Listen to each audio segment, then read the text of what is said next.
फिलहाल आगे बढ़ लेते हैं।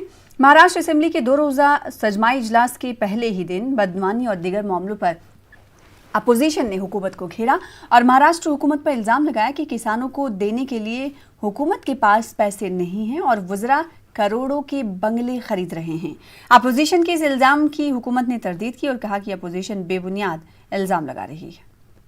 यह सरकार अपना हित जताने का काम कर रहे हैं। अभी आप कर रहे हैं कि वाटर बिल भरा नहीं है, बंगलों के ऊपर बहुत खर्चा किया है। मेरा कहना है कि आज सरकार ने अपना बंगले का बिल भरना चाहिए, पानी पट्टी भरनी चाहिए। कैसा सरकार का काम है जो आज इलेक्ट्रिसिटी बिल की वजह से जो लोग परेशान हैं उनको 10-10 गुना बिल आता है, लेकिन इधर हम हमारा पानी का बिल भरता नहीं।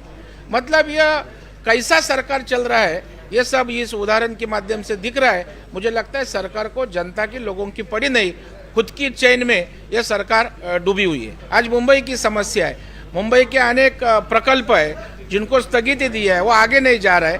ये सारे चीज़ों पर भारतीय जनता पार्टी आवाज